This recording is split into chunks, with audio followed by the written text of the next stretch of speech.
আমার জায়গা হইব নি আমার মরা লাশের লাইগা মসজিদের পাশে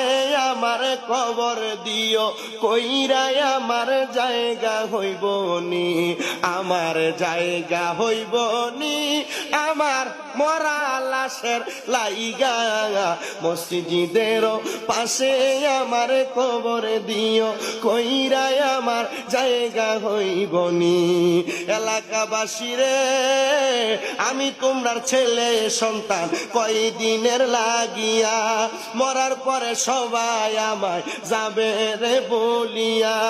এলাকাবাসী রে আমি তোমরার ছেলে সন্তান কয়দিনের লাগিয়া মরার পরে সবাই আমায় যাইবারে বলিয়া